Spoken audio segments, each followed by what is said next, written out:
Hi, I'm Joanna of Custom Quilts, and I'm excited to be quilting the Janome Rainbow Block of the Month.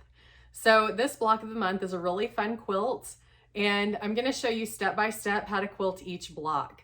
So some things that you might need are some marking tools, maybe a Choco liner. I also like to use an air erasable pen.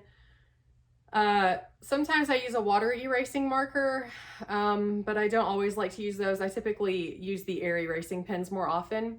The Choco liner in white chalk is really important. This is a tool that I heavily lean on. And then I'm going to be using the Janome ditch ruler. This is a really great ruler that fits in your hand comfortably that will help you achieve some great ruler work. And then for some of our longer straight lines, the Janome straight line ruler. So let's get started. Let's get into it. All right, so we have got all our blocks quilted, and now I decided that I wanted to quilt my sashing, which are these pieces here. I wanted to quilt that a little bit differently than just the smoky swirls that I had in the background throughout. And so I'm going to be showing you what I'm doing for that. I've kicked around a few ideas and I've decided on something that I really like. However, if you don't want to do this, that's totally fine. You could just continually quilt these together, or you may not have even sashed your quilt, and that's fine too. But a lot of times I won't do extra in the sashing. I'll continue this, whatever this motif is that I've done in the negative space, and just continue that if the fabric's the same. But I want to add a little flair, so I think I'm going to do a little bit of ruler work and some ribbon candy here. And then I'm going to do a little bit of ruler work in these colored pieces that I've done in between the sashing. So let's grab a ruler and a marking pen and we'll go ahead and get started.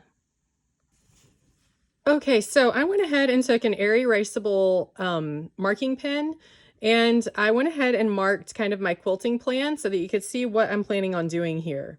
I'm going to mark, I marked a line 1/4 inch away from the edge of this fabric to kind of separate and give some breathing room to this free motion quilting. And so I'll have straight lines going on either side of this, and those will be my boundary line for my ribbon candy that I'm going to quilt. I don't usually draw out my ribbon candy, but I did want you to see what the plan is here. And then in these little squares, I went ahead and I marked the 1/4 inch seam allowance where my binding is going to cover this part up, because I don't want to quilt all the way off to the edge over here.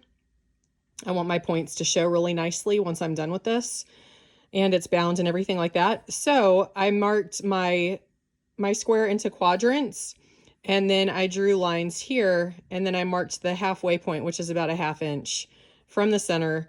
And so I'm going to do these cute little, I don't even know what shape that is. But I think that's going to turn out really cute. So I'm going to do this in each square. I'm going to do this in each sashing piece, and I'm going to do it this way also. Okay, so let's go ahead and start quilting. Okay, so I'm going to go ahead and leave enough thread so that I can come back and tie off and bury my threads.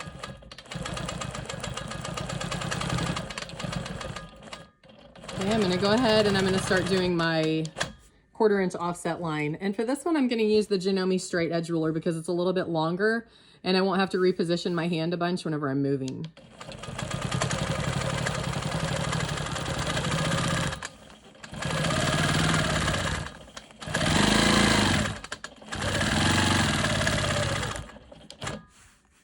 Okay, now I'm going to switch over to the ditch ruler because I don't need as big of a straight edge for this.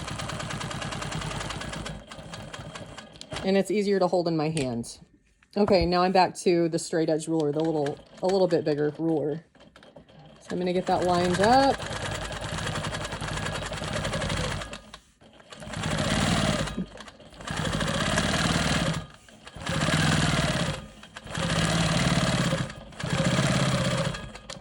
Great. Okay, now I'm ready to start my ribbon candy.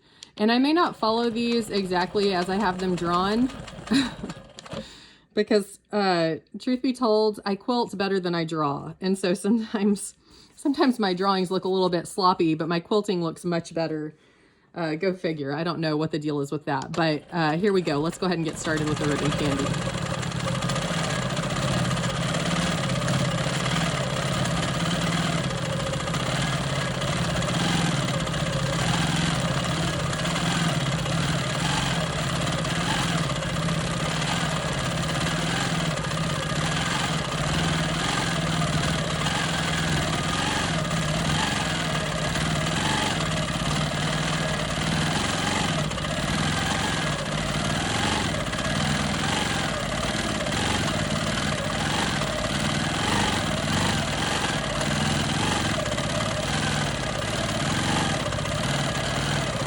Now that was a little bit sloppier than I would have liked for it to turn out.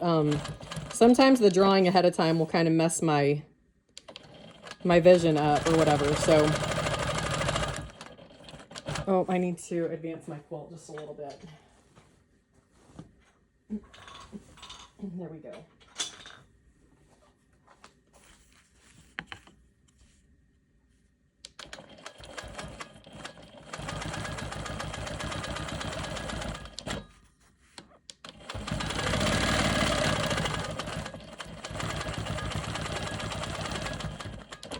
Okay, now I'm ready to do my other echoed lines in here.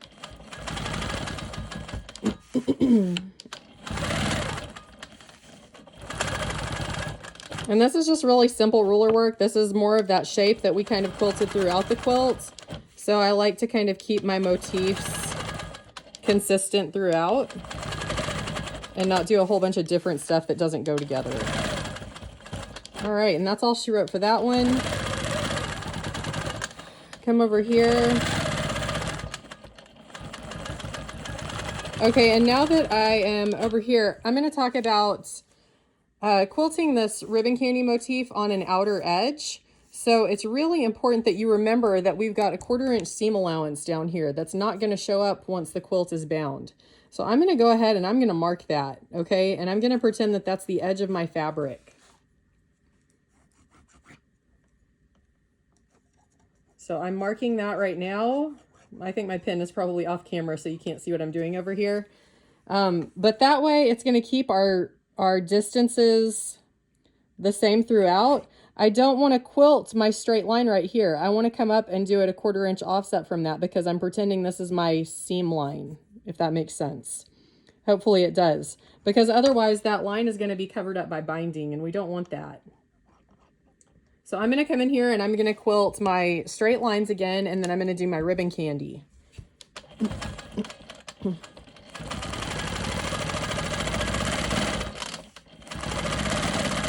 And hopefully I can make this one look much better since I'm not drawing them ahead of time, right? Let's see.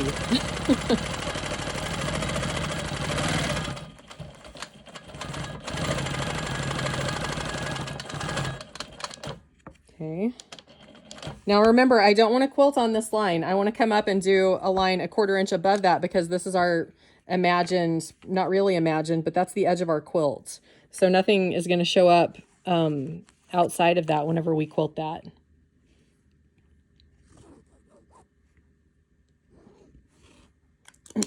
Okay, so I'm going to come up just a little bit more.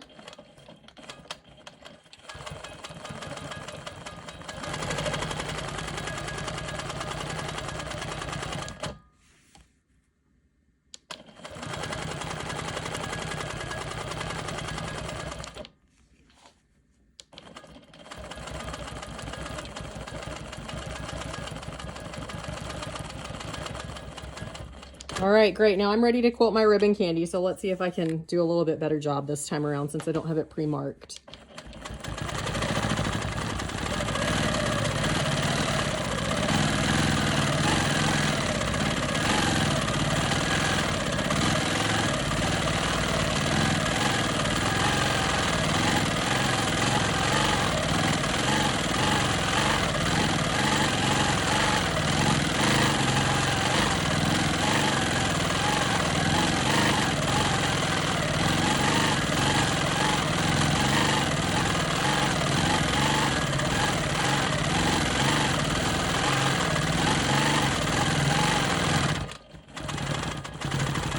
Oh, that was much better. Much, much better. Okay.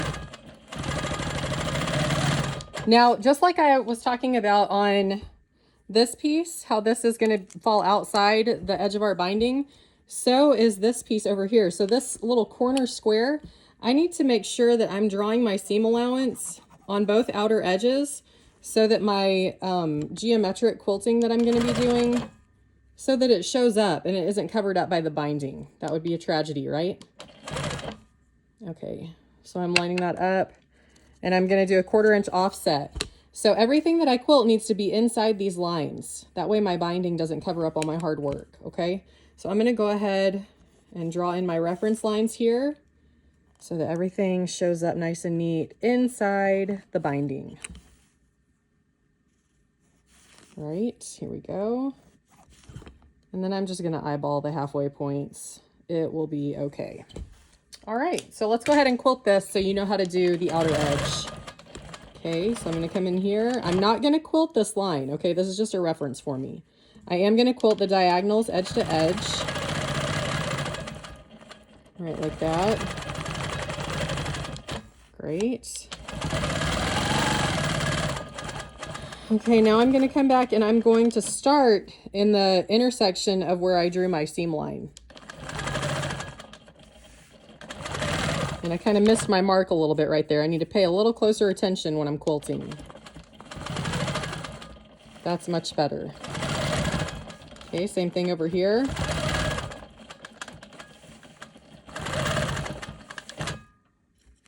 And then last little bit. Now, whenever we quilt these squares in the middle of the quilt, we don't have to worry about drawing a fake seam allowance because we'll have everything already showing, if that makes sense. All right, so I'm gonna go ahead and quilt up the rest of my sashing and all of my little center squares that I have here, and we will finish this quilt up.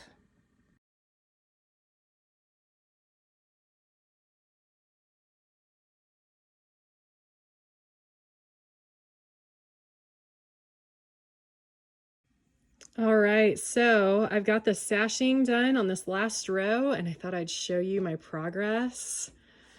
Such simple quilting, but man, what big impact that is. I'm really, really pleased with how this turned out.